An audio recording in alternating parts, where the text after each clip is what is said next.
한 남자가요, 여자친구에게 사랑을 고백합니다. 자기야 사랑해. 여자가 되묻는 거예요. 정말? 정말 날 사랑해? 남자의 자신 있는 대답. 당연하지. 내가 얼마나 사랑하는데. 그러자 여자가 다시 한 번 더 묻습니다. 그럼 날 위해 죽을 수도 있어? 그랬더니 남자가 잠시 머뭇거리다가 비장한 목소리로 이렇게 대답했답니다. 내 사랑은 영원히 죽지 않는 사랑이야. 자, 역시나 남자는 믿을 만한 존재가 못됐죠. 자, 그러나 이 시간 우리가 만나야 될 예수님은요, 못 믿을 뿐이 아닙니다.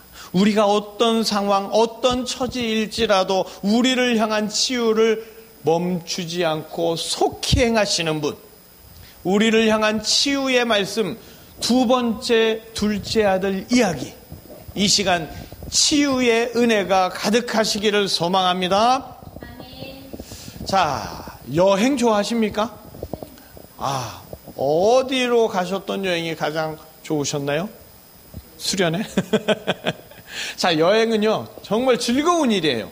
그런데 두근거리는 설레임을 가지고 시간 빼고 돈 빼고 해가지고 멋지게 출발했던 여행을 완전히 망쳐버린 실패의 기억도 있지 않습니까?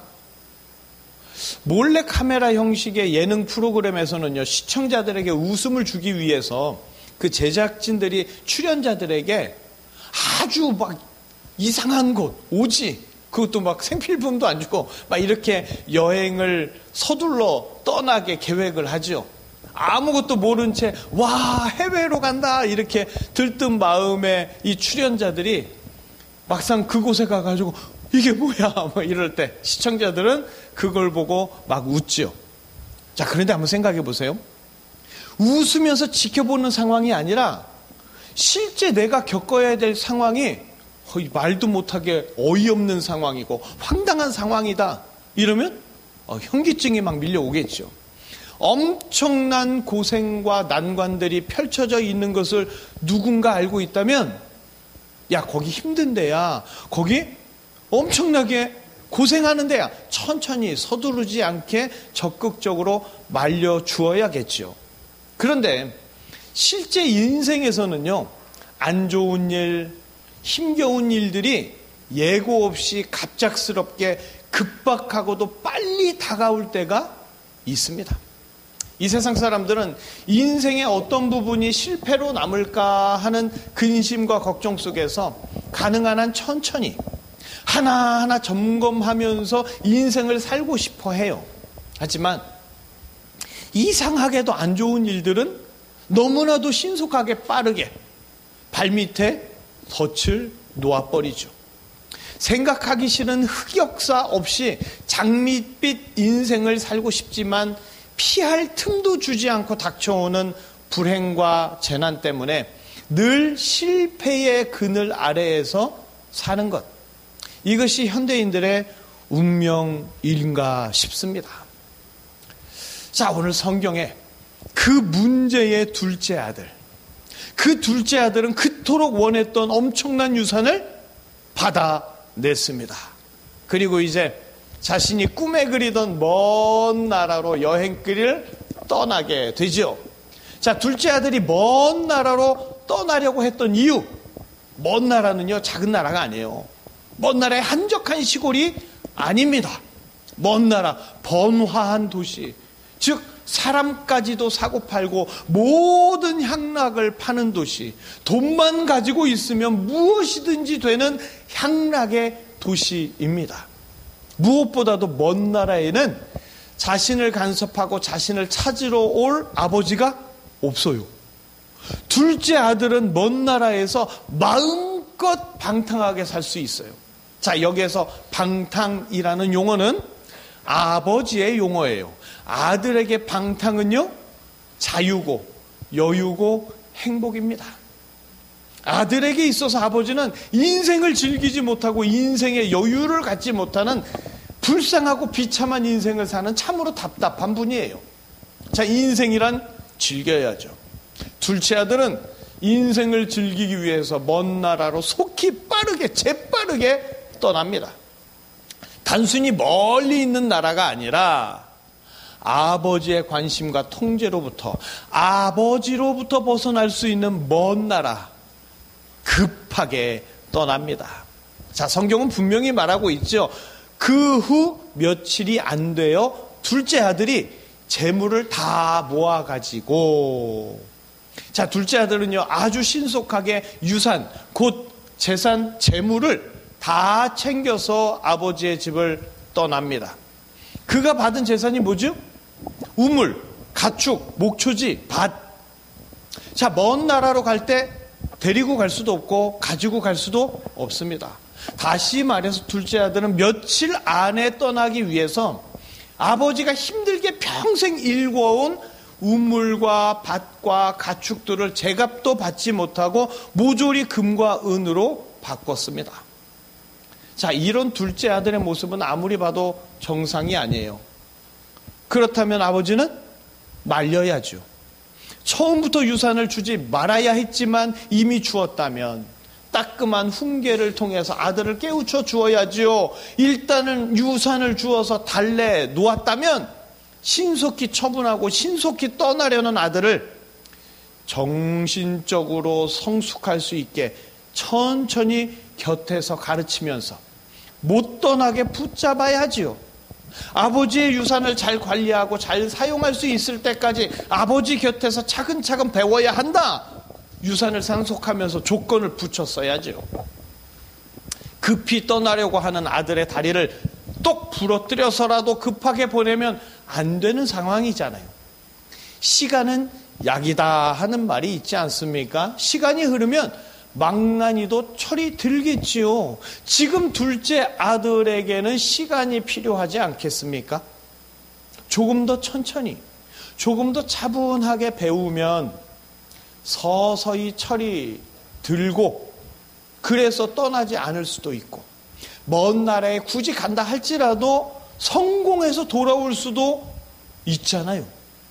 그러니까 지금 아버지는 빨리 성급하게 먼 나라로 떠나려고 하는 둘째 아들을 천천히 시간의 여유를 갖도록 주저앉혀줘야 할 겁니다. 그래야 좋은 아버지 아니겠습니까? 둘째 아들뿐만 아니라 왜 이 세상 사람들은 그렇게 조급하게 빨리빨리 서두르면서 살아갈까요? 태초에 하나님이 창조하신 처음 세상에서는 그렇게 조급할 필요도 빨리빨리 할 필요도 없었습니다. 완벽한 하나님의 섭리 속에서 모든 일에 여유가 있었고 틀어지는 일들도 없었거든요. 하나님이 지으신 세상에서 인간은 여유를 즐기면서 행복한 에덴에 살고 있었습니다.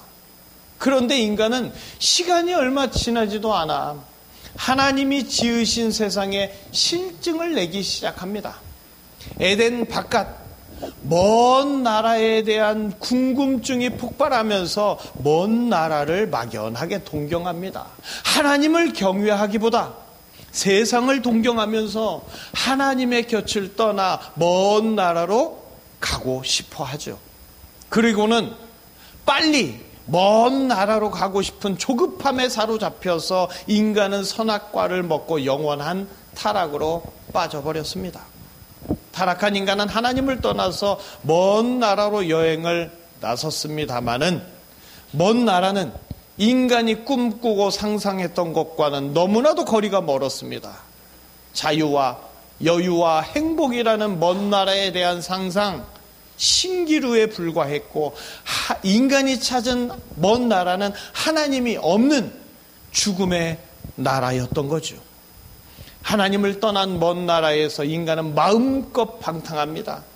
도박의 짜릿함에 빠지고 마약의 몽롱함에 취하고 술과 이성을 마음껏 취하면서 내 마음껏 살려고 합니다. 그러다가 내 쾌락과 내 유흥을 방해하는 존재가 있으면 그것이 자연이든 그것이 사람이든 그것이 하나님이든 다 죽이고 묻어버리려는 게 인간입니다. 그러나 결국 먼 나라에서 인간을 기다리고 있는 것은 갈등과 고통과 슬픔과 좌절, 그리고 파멸과 죽음이었습니다. 인간들은 파라다이스, 낙원 같은 먼 나라를 상상 속에 그려봤지만 방탕하여 쾌락에 빠질수록 죄악의 갈증만 더 심해져서 인간들은 먼 나라의 신기루에서 자신도 모르게 하루하루 죽어가고 있습니다. 자, 오늘 둘째 아들이 보는 먼 나라도 신기루에 불과하지 않겠습니까? 그런데 아버지는 둘째 아들의 먼 나라 여행길을 말리거나 늦추려고 하지를 않습니다.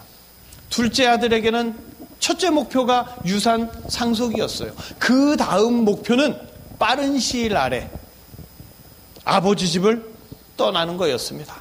먼 나라에 가서 다시는 돌아오지 않을 계획으로 아낌없이 모든 것을 다 팔아치웁니다.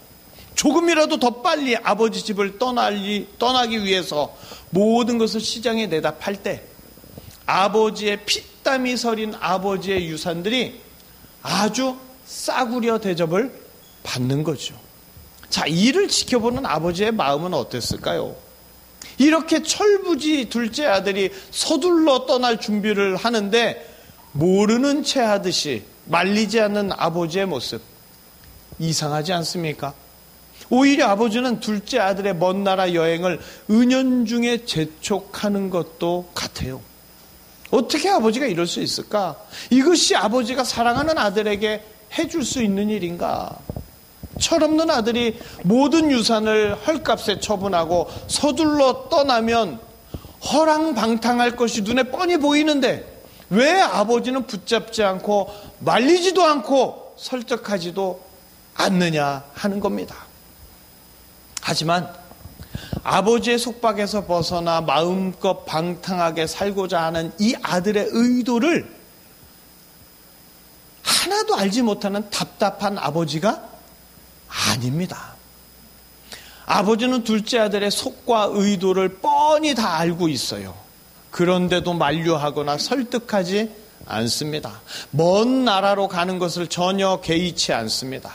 오히려 둘째 아들이 먼 나라로 떠나고자 할 때 빨리 떠날 수 있도록 도와줍니다. 그걸 어떻게 하냐? 자, 생각해 보세요. 그 지역 유력한 부호인, 큰 부자인 아버지의 허락 없이 우물과 밭과 목초지 같은 부동산, 수많은 가축들이 아무리 헐값이라도 쉽게 매도가 될 수 있겠습니까?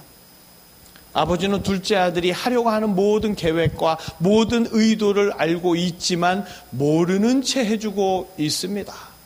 오히려 서둘러 도와주고 있어요. 왜냐? 아버지는 둘째 아들이 먼 나라로 떠나서 그가 소중히 여기던 재물을 모두 다 날려보내야만 그 죽은 아들이 살아날 수 있음을 알기 때문입니다. 지금 둘째 아들은 겉으로 살아서 집에서 머물고 있고 살아서 움직이는 것 같지만 그의 영혼은 이미 병들었고 그의 마음은 이미 죽어 있습니다.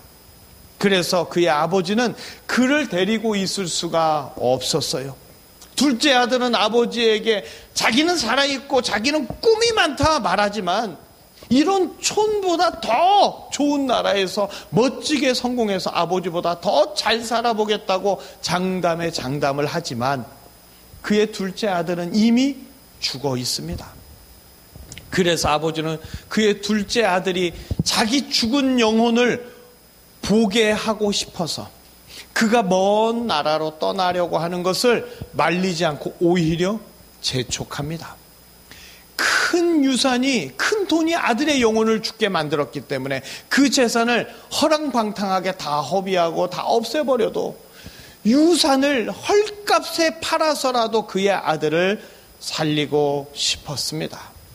그래서 아버지는 아들을 살리기 위해 둘째 아들보다 더 빠르게 더 급하게 먼 나라로 떠나도록 서둘러 보냈는 줄 믿습니다.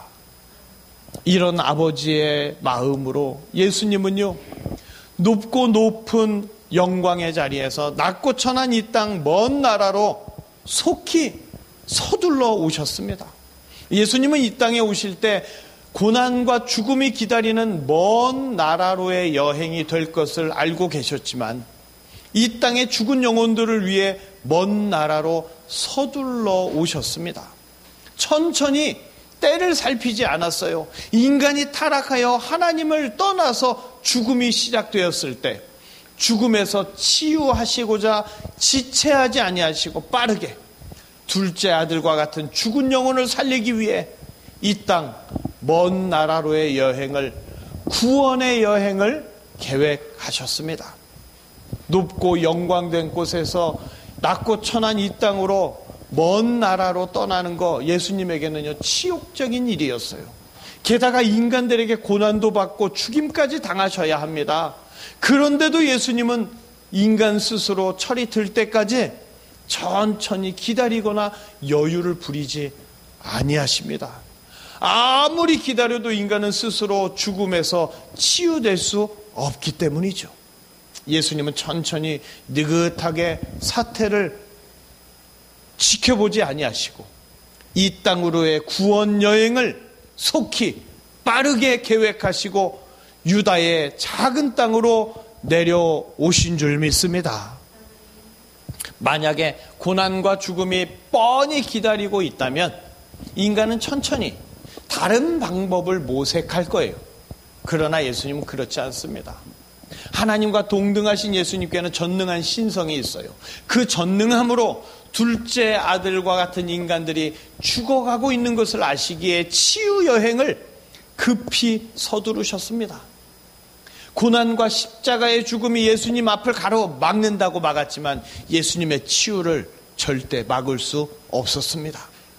치유의 시기를 놓치기 전에 예수님은 빨리 서둘러서 치유 여행을 시작하셨습니다. 그리고 둘째 아들이 먼 나라로 떠난 것처럼 세상으로 떠나서 방황하고 있는 인간들에게 친히 찾아가십니다.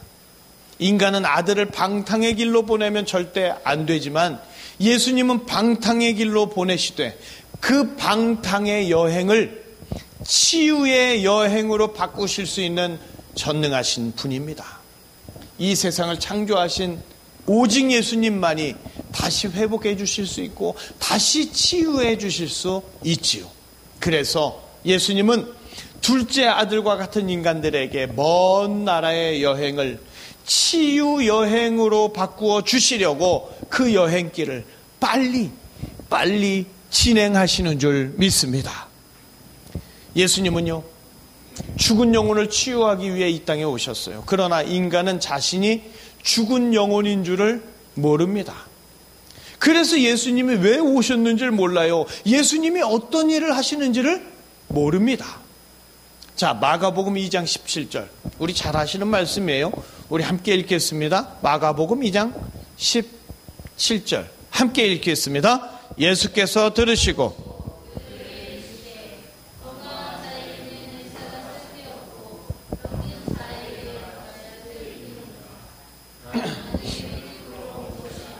죄인을 부르러 왔노라 하시니라. 아멘. 나는 영혼의 의사다. 치유해 주러 왔다. 너희들은 병들었다. 자, 인간들의 상태가 어떤 상태인지 예수님이 친히 말씀해 주십니다. 하지만 인간은 자신들이 병자라는 걸 인정하지는 않았어요. 자기들을 병자라고 죄인이라고 할 때 매우 기분 나빠할 뿐이었습니다. 예수님은 죽은 영혼을 치유하시려고 죄인들에게 속히 오셨지만 인간들은 예수님 자신이 죄인이니까 죄인들하고만 논다고 손가락질만 해대면서 하찮은 죄인들이나 예수님하고 놀아주지 죄인이 분명한 예수님에게 어떤 치유의 능력이 있겠냐, 어떤 치유자의 자격이 있겠냐 무시하고 경멸을 보냈습니다. 예수님이 때때로 먼 나라로 속히 보내셔서 자기 영혼의 상태를 볼 수 있도록 세밀하게 역사해 주시지만 인간들은 스스로 주님을 배신하고 먼 나라로 떠났으면서도 뭔가 힘들기만 하면 예수님 때문에 되는 일이 없다고, 잘 되면 내 덕, 안 되면 예수님을 원망하죠. 결국 예수님은 인간들의 원망 속에서 십자가의 죽음을 맞이하셨습니다. 그렇게 인간들은 예수님을 치워버리고 또 다시 자기만의 먼 나라로 떠나려고만 합니다. 그러나 예수님은 인간들이 떠나는 그 허랑방탕의 여행, 죽음의 여행을 치유의 여행으로, 생명의 여행으로 부단히 바꿔 주시기를 원하십니다. 어느 날 야이로라는 회당장이 예수님을 찾아왔어요. 누가복음 8장 41절 42절 그리고 49절 50절 우리 함께 읽어보실까요? 이에 회당장인 야이로라 하는 사람이 와서 예수의 발 앞에 엎드려 자기 집에 오시기를 간구하니, 이는 자기에게 12살 된 딸이 있어 죽어가미러라. 49절입니다. 아직 말씀하실 때에 회당장의 집에서 사람이 와서 말하되, 선생님을 더 괴롭게 하지 마소서 하거늘 예수께서 들으시고 이르시되, 두려워하지 말고 믿기만 하라. 그리하면 딸이 구원을 얻으리라 하시고. 아멘. 야이로는 자기 딸이 죽어가고 있어서 회당장이라는 직책이 무색할 만큼 그보다 나이 어린 청년 예수님 앞에 엎드립니다. 그리고 자신과 함께 딸을 살리기 위한 치유 여행을 떠나 달라고 예수님께 부탁을 드리죠. 자, 그런데 우리가 중간에 읽지 않았습니다만 예수님은 치유를 위한 발걸음은 서두르지 않고 대신 죽음의 발걸음을 재촉합니다. 예수님이 시간을 지체하는 동안에 회당장의 집에서 연락이 오기를 이미 딸이 죽었습니다 하는 거예요. 자, 왜 예수님은 마음 급한 야이로를 두고 시간을 지체하셨을까? 전능하신 치유자라면 원거리에서라도 낫게 하실 수 있잖아요. 아니면 직접 가실 때까지 죽음이 오지 못하도록 막아주실 수도 있잖아요. 그런데 예수님은요, 야이로의 딸뿐만이 아니라 동시에 야이로도 치유해주고 싶었습니다. 야이로와 함께 길을 떠나시되 죽음이라는 먼 나라의 소식이 빨리 먼저 전해지도록 서두르십니다. 이미 딸이 죽었다는 그 소식에 야이로가 가지고 있던 그 재산, 그 지위, 그 영향력 다 소용없어진 거예요. 이 다 끝난 거예요. 예수님을 찾아왔던 곳조차 딸의 죽음도 보지 못하는 후회의 순간으로 남게 돼버린 거예요. 그런데 그때 예수님은 말씀하십니다. 두려워하지 말고 믿기만 해라. 예수님은 진정한 치유가 무엇인지, 영원한 치유가 무엇인지 야이로에게 가르쳐주고 계십니다. 딸만 바라보는 인생에서 예수님을 보는 인생으로, 불신의 인생에서 믿음의 인생으로 치유해 주시기 위해서 예수님은 딸이 죽었다는 소식의 먼 나라 여행을 더 빨리 서두르셨어요. 그리고 그 먼 나라 여행, 죽음의 여행은 이제 생명의 여행, 치유의 여행으로 변하기 시작된 줄 믿습니다. 집에서 모든 걸 가지고서는 치유되지 않습니다. 치유는 모든 것이 다 없어지고 새로운 출발을 할 수 있어야 치유가 될 수 있어요. 둘째 아들이 떠난 먼 나라, 둘째 아들의 아버지가 누군지 몰라요. 그가 누구 아들인지 몰라요. 다만 둘째 아들에게 엄청나게 친절을 베푸는데 그를 사랑하는 게 아니라 그가 소유한 돈을 사랑하겠죠. 그의 영혼이 어떻게 되든지 아무 상관하지 않아요. 둘째 아들은 먼 나라의 달콤함을 잠깐만 바라보고 잠깐만 누려보고 빨리 떠나려고 했지만 먼 나라는 그가 가지고 있는 모든 걸 다 빼앗기까지 달콤한 살인적인 미소로 아주 잔인하게 유혹합니다. 아버지는 먼 나라의 잔인함을 잘 알고 있었기 때문에 모든 걸 다 빼앗길 걸 알고 계셨어요. 하지만 결국 그 먼 나라에서 모든 것을 잃게 될 때 아들이 치유된다는 것을 알고 있습니다. 그래서 아버지는 둘째 아들이 빨리 떠나기를 간절히 원했습니다. 그래서 예수님은 인간들이 먼 나라로 빨리 떠나도 막지 않으십니다. 먼 나라가 좋은 게 아니에요. 먼 나라가 치유하는 게 아닙니다. 다만 빨리 떠나서 모든 것을 잃어버리면, 그렇게 실패해버리면 둘째 아들을, 모든 인간들을 그때부터 고칠 수 있기 때문입니다. 예수님의 치유는 시간을 끌기보다는 신속하게 빨리, 가까운 데가 아니라 먼 곳에서부터 시작합니다. 어리광 피울 수 있는 곳에서는 치유가 안 됩니다. 모든 것을 다 끌어안고서는 치유가 안 됩니다. 모든 것을 다 잃어버려야 예수님의 치유가 시작됩니다. 먼 나라에서, 아버지가 멀어진 곳에서, 모든 것을 다 잃어버린 곳에서 예수님의 치유는 신속하게 이루어지는 줄 믿습니다. 인간은 하나님의 품을 실증내고 떠났어요. 그렇게 멀리 떠나고 나면 자유와 행복을 누릴 줄 알았습니다. 그러나 인간이 누린 건 자유가 아니라 방탕이었죠. 그리고 그 방탕의 대가는 혹독했습니다. 끝없는 갈증 속에 바다 한가운데서 소금물을 퍼마시듯 인생의 레드오션, 핏빛 바다에서 인생의 조급함을 들이키면서 그 영혼이 죽어갑니다. 하나님 아버지는 이 모든 것을 보시면서 인간의 조급함 속에 치유를, 예수님의 치유를 조금씩 섞어 넣어주십니다. 먼 나라의 여행, 인간의 여행에 예수님을 속히 보내주십니다.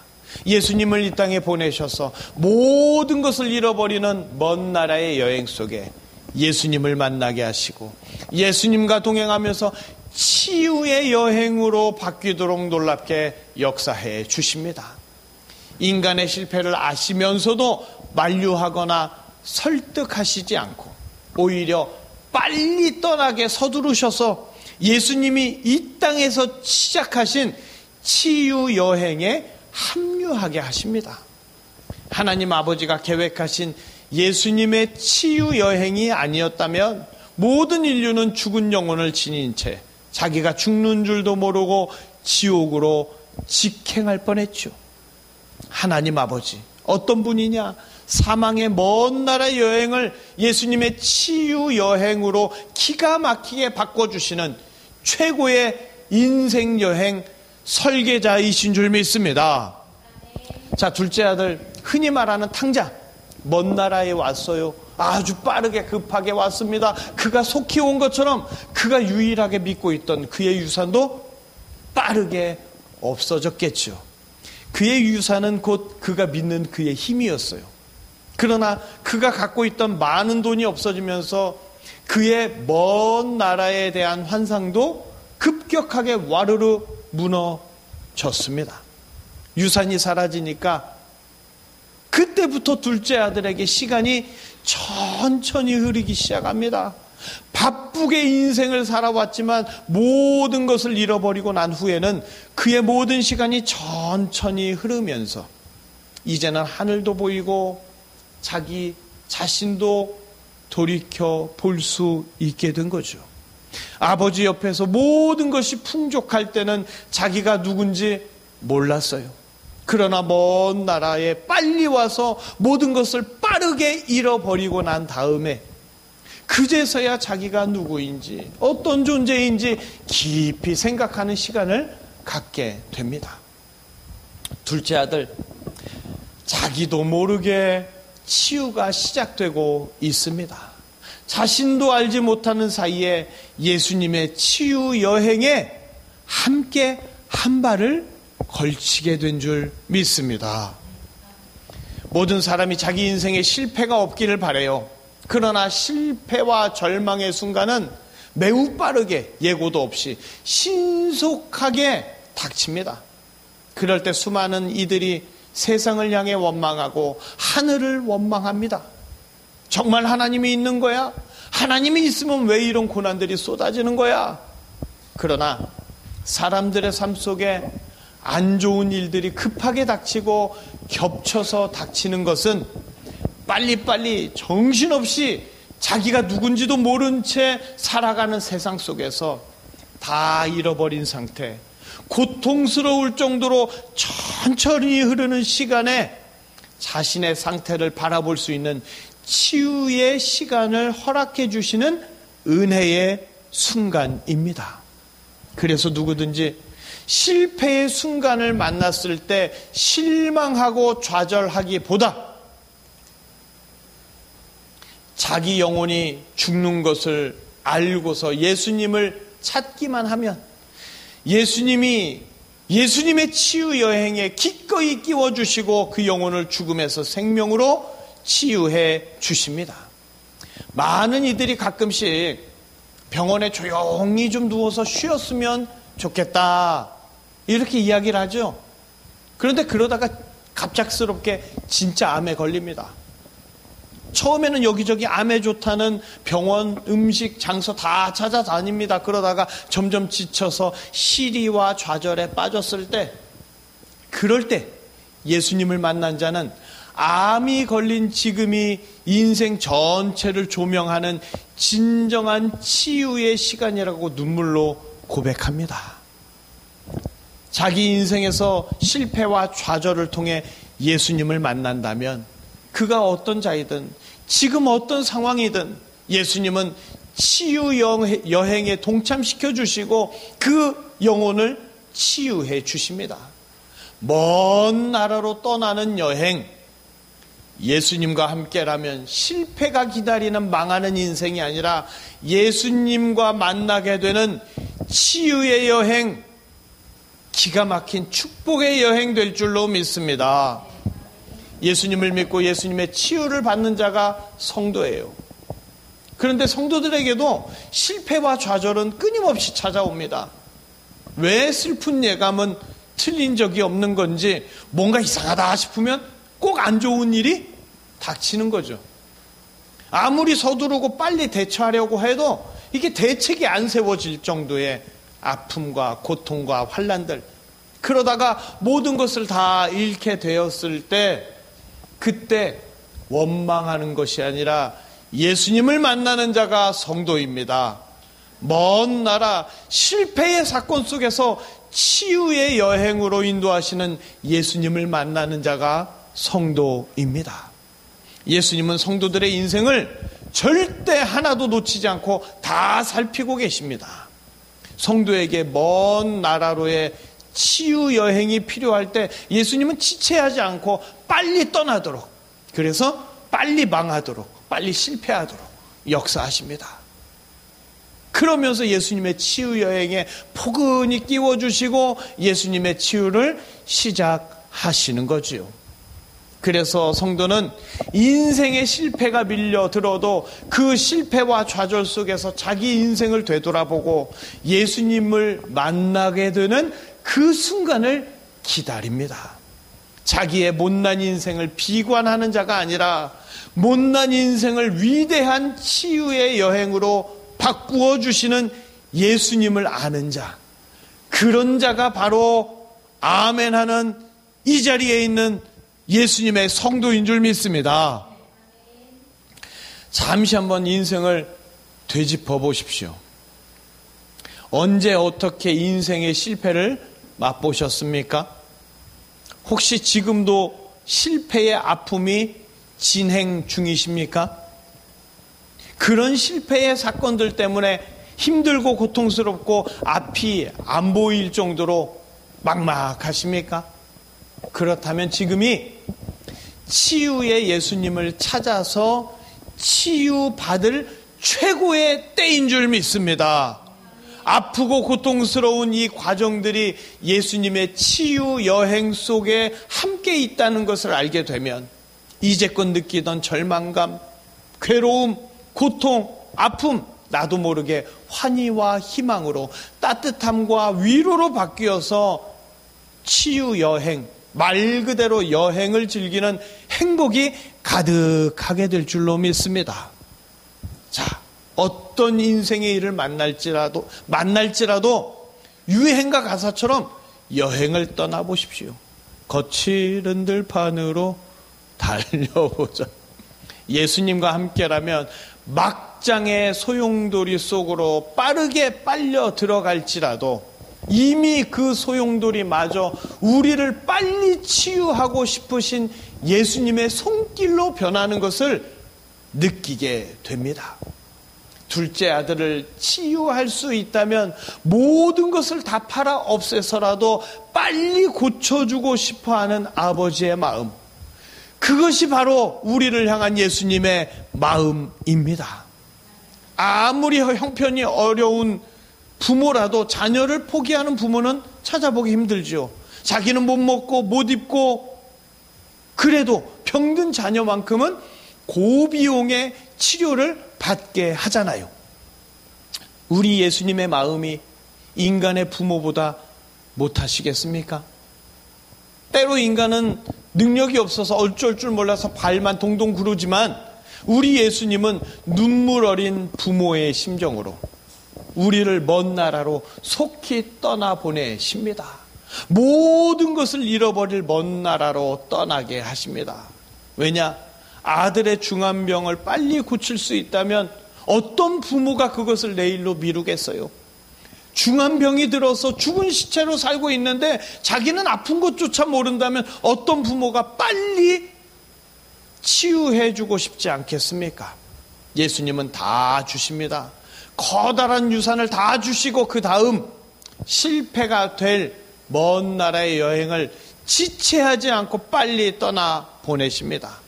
엄청난 유산과 먼 나라로 떠나는 여행, 예수님의 치료에 필요한 귀중한 치유의 약들입니다. 예수님은 우리를 빨리 먼 나라로 떠나보내시고 안 좋은 일에 밀어 넣으시고 그리고 예수님은 미소 지으십니다. 이 미소는 어떤 미소? 심술쟁이 미소? 자식 고생해봐라. 아니요.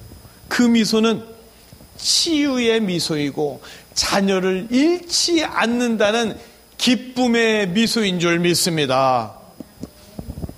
예수님의 치유 여행, 예수님은 오늘도 이 자리 바로 예배의 자리에 우리를 초대해 주셨습니다.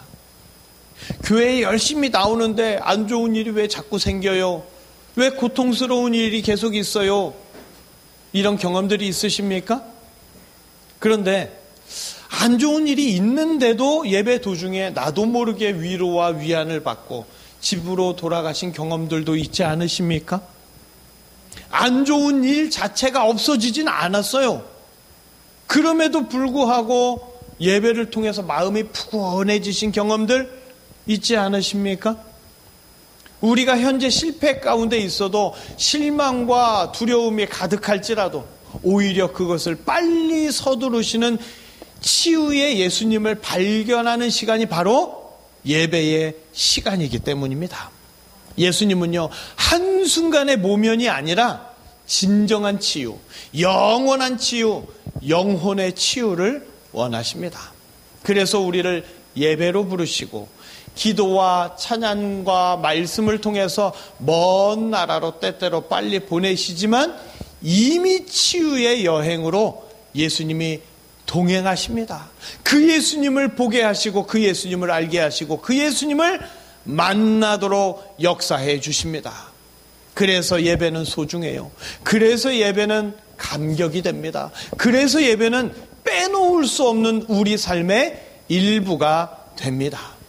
오늘도 예배를 통해서 예수님이 나를 치유하고 계심을, 이 한 주간도 내가 예수님의 치유 여행에 함께하고 있음을 기쁨으로 고백할 수 있으시기를 주님의 이름으로 축복합니다. 기도하시겠습니다.